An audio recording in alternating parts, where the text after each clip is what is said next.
The auntie who always knows किसके फुप्पो के बेटे की साली के ससुराल में 10 साल पहले क्या कांड हुआ था. Every time I go for an MCU movie, I feel like that auntie.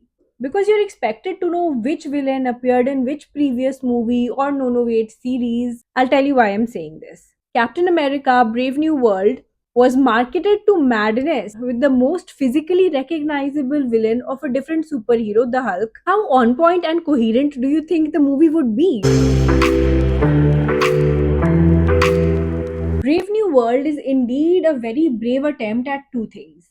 First, pushing Sam Wilson as the next Captain America and impressing an audience that has already experienced cinematic ecstasy with Avengers Endgame. And that too with what? A headless chicken of a story. To be honest, I don't really remember the last time I was excited about an MCU movie after Endgame. They have mostly been letdowns after letdowns after letdowns. Ant-Man and the Wasp had a lot of hype. It was supposed to introduce the next big supervillain, Kang the Conqueror. It tanked. Black Widow's solo movie failed to generate the sort of excitement I was hoping it would some years back. But for whatever reason, the character was given an independent movie after her death in the Endgame. The Eternals had a star cast and really nothing else to offer. But wait, this Captain America movie went and rummaged through the debris and found one thing useful to carry over to its story. It is the Celestial, the big bad robot looking god that landed in the Indian Ocean after its defeat. Or was it taking birth? The auntie in me is not auntieing. Turns out the Celestial Island has an abundance of adamantium. What is adamantium? It is a mineral that is stronger than vibranium, the stuff that made Wakanda special. The availability of adamantium has kicked off an international dash for stash, and that is where the story begins. The US President Thaddeus Thunderbolt Ross proposes to distribute this resource equally among all nations to avoid conflict. But Sidewinder, a for hire hitman, has nicked some from the Japanese lab. Now, this could be really problematic because it would make the US look bad because people would assume, the Japanese at least would assume, that the orders have come right from the top. The new Captain America, who is still suffering from the imposter syndrome, retrieves this stolen object with the help of Falcon, who is still a fledgling.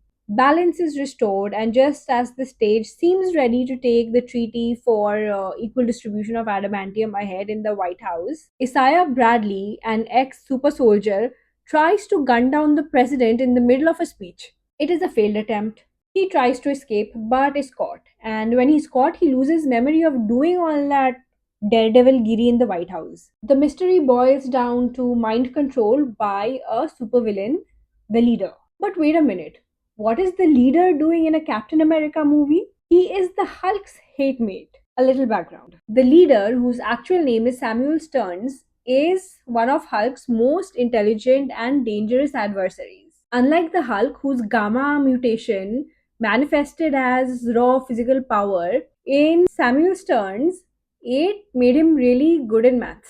No.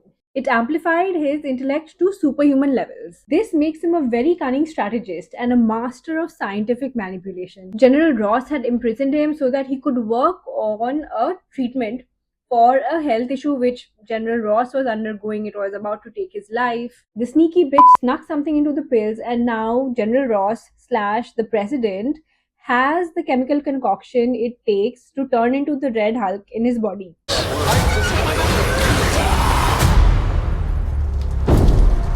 The leader is pissed off at General Ross because he knew that General Ross would never let him go. He would always keep him imprisoned and keep using him. So now he's out to destroy his legacy by starting a war and blaming the president for it. Can Captain America save the day? That is the story. I was expecting this Captain America movie to be a strong statement that cemented Sam Wilson as the next Captain America. It is no easy task to step into the shoes left behind by Steve Rogers. You're not Steve Rogers. You're right. I'm not.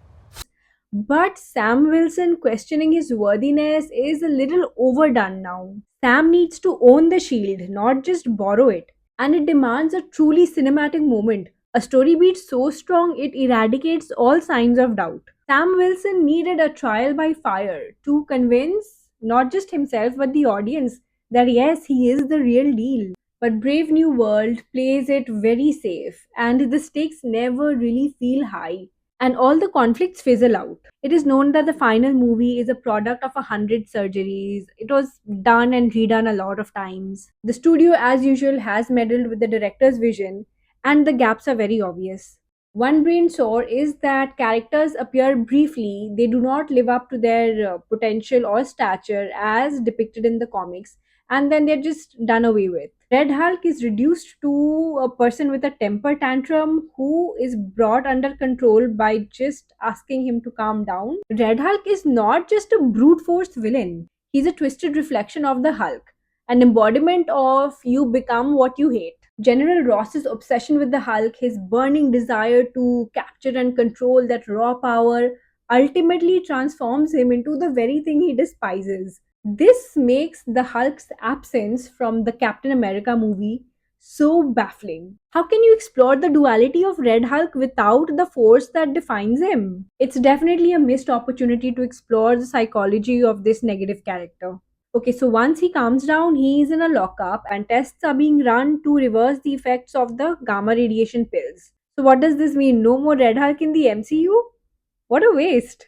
Another gap is the lack of sense that certain scenes make. For example, the leader is supposed to know the outcome of every event with all that mental permutation combination. But then, how come he is wrong every time? All his attempts fail. And it was extremely easy for the authorities to catch him because he was not even fighting back. Even a stray cat will turn back and scratch you if you try to pick it up. Then there is this Zabardasti ka involvement of Ruth Bat Seraph. Ruth, This was a coordinated terrorist attack, sir. who does not get too much screen time, and she does not do anything more than a security guard to be considered a superhero. Say I didn't warn you. What if this is a trap?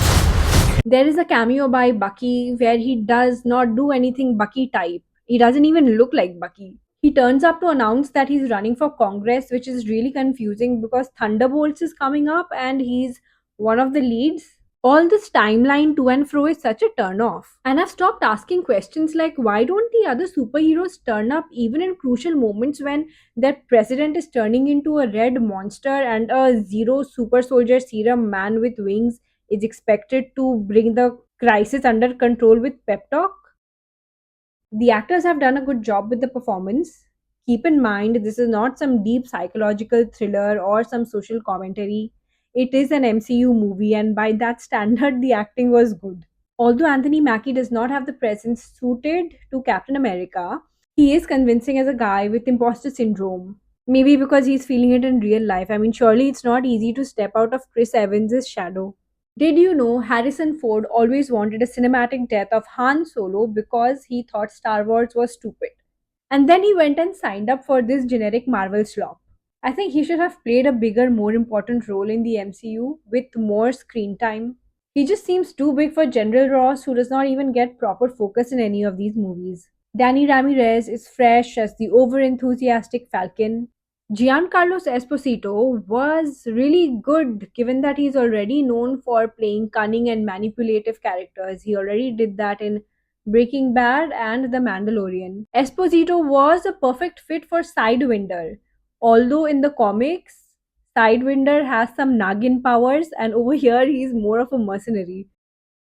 I literally had nothing to talk about after watching the movie because it was so mid. It was not terrible, but definitely not great. It does nothing to take the MCU continuity into the next movie. The superhero is still not convinced if he deserves the mantle.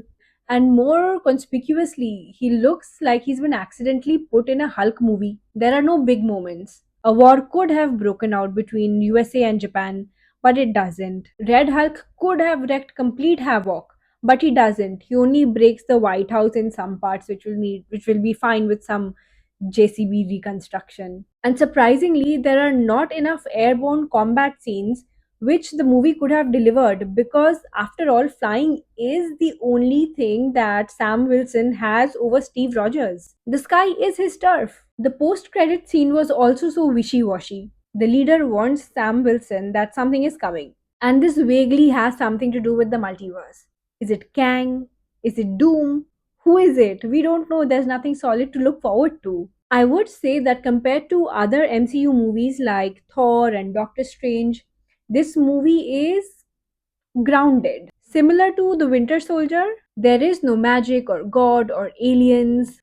Instead, we get something that's like a spy thriller or a political conspiracy story. A very hodgepodge take on the Manchurian Candidate, even. But the high stakes and the tension which made these movies benchmarks was clearly missing here. Overall, the takeaway is that this movie could have been a mediocre OTT series rather than a mediocre movie with a theatrical release, could have cut back on the typical Marvel tropes rather than plot cohesiveness, and Bucky would have definitely made a better Captain America.